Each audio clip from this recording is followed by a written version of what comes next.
I got blue in the video. Because I was with that person. Who name did he put in that caption when he posted my son? He has a way of doing the same thing over every time we fall out. He had our kid.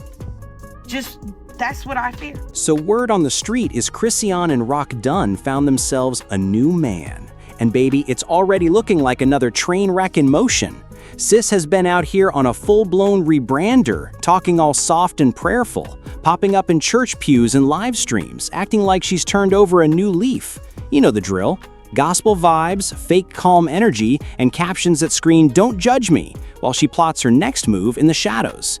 And now she's added a new twist to her Lilione journey, a man who, let's be honest, didn't even look like he wanted to be there. The moment she tried to roll him out like he was her new chapter, it flopped in real time. The girl was grinning, doing her best "look at me, I moved on" routine, while he stood there like he was waiting for the Uber to show up. The footage was awkward, the vibe was off. Sis gave the main character energy, but the man, he gave the background extra. But let's rewind and see how this mess built up, because this ain't random. This was the next stage of Chrisean's Clean Up My Image campaign. First, she gave us gospel rock. She hit a church or two, sang like she was auditioning for redemption, and started asking fans for prayers instead of dragging her like usual.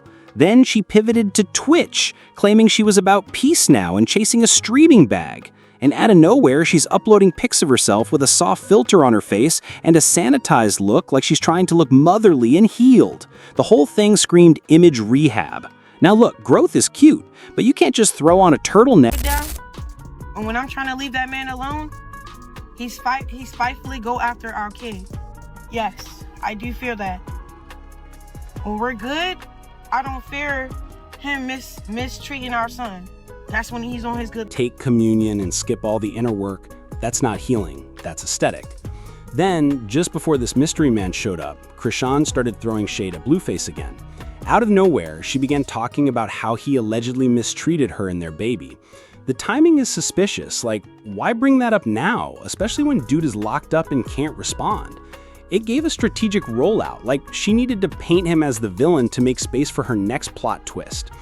And just a few hours after those allegations hit, boom, here comes the soft launch of the new man. Hair freshly laid, nails done, her homegirl's hyping her up like she just got proposed to. Meanwhile, that man looked like he wanted to disappear. The energy was bone dry. No hand-holding, no smiling, no affection. Just him glued to his phone was like he was checking the time every 5 minutes. Sis is trying to do a couple of poses like they just left a maternity shoot, and he's standing there like a security guard at the mall. Even the background music sounded like it wanted to escape the scene. And you know it's bad when your friends are louder than your man. They're screaming, "Y'all so cute!" Like they're trying to manifest chemistry by yelling it into existence. Meanwhile, this man is looking around like, "Lord, blink twice if I'm free to go." Later that night, the vibe cracked. Sources close to her said she started getting emotional. Eyes puffy, demeanor off, moving like she just left therapy. She was allegedly sniffling and saying stuff like how she just wants to be loved, how she tries to do right and still ends up broken. And for a second, it hit. That part felt real. Hey, you wanna be serious and do it right? Bye. I'm unfollowing everybody on this Instagram and getting this all on us. I did that. Bro, I respect Now that. I that nigga on the other side of my face. Yes. Because under all the chaos, there's still this wounded girl just begging for someone to treat her right. But that moment of softness didn't last. Sis bounced right back into defense mode and started pushing a whole new narrative that the guy just couldn't handle a woman like her, that he wasn't ready, that she was too real. But baby, he didn't ghost you. He just never signed up in the first place. He never even stepped into the room. It's not a rejection if the door was never open. And just when you thought she was going to exit quietly with some dignity, she jumps back on live talking about how she still low-key wants to get Blueface's name tattooed on her face again. Yep, after all that emotional breakdown, after all the tears and failed rebound energy, she was talking about rekindling the name of the man who publicly disowned her child. The same man who said on camera he wasn't even sure the baby was his. It's like she takes 2 steps forward and a full backflip into the same trauma. Every time she gets close to a breakthrough, it's like her pain calls her back home. Blueface got her in a chokehold spiritually, emotionally, and probably still has a drawer key to her apartment. And what gets me is how she keeps trying to run this church girl storyline in public, while her private life is still stuck in chaos mode. She went live baptizing herself, pulled out long-sleeve tops, and quoted scriptures like holiness was going to erase heartbreak. But behind the curtain, sis is crumbling like a dry biscuit in a heat wave, her eyes red, energy low, no one to lean on, and every time she gets curved, she tries to flip it like she did the curving. Let's be real, Chrisean's still chasing something to fill the hole she refuses to heal. She's holding on to the fantasy that someone is going to come along and love her enough to fix all the damage. But that hole, that void, is getting deeper. And if you zoom out, it's not just about her anymore. This whole messy arc is a perfect reflection of what social media has got everybody doing these days. We got girls quoting the Bible in the morning and twerking by nightfall to win back a man who never valued them. We got men showing up for a photo saying nothing and still being dragged into a storyline they didn't even audition for.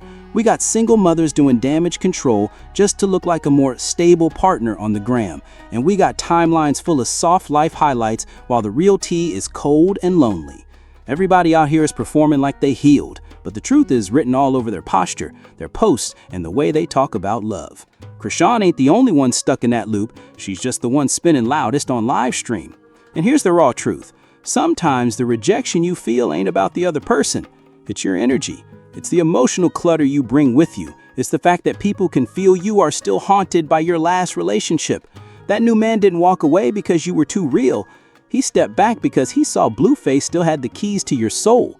And no grown man wants to compete with a ghost. So yeah, Chrisean had a little breakdown. And maybe she needed that. Sometimes the only thing that can wake you up is the sound of your fantasy collapsing. Some fans even called it out, saying they couldn't take her seriously as long as Blueface's name is still on her face. Others noticed that the new dude didn't want to be there. And then there were those who just said what we're all thinking. She's lost, confused, and spiraling again. So what y'all think? Is Chrisean truly ready for something new, or is she just throwing rebounds at an open wound? Can someone rebrand if they are still dragging their past through every post? And most importantly, can a Christian be saved, or does she have to save herself first? Drop those thoughts in the comments below. You already know it's messy ever.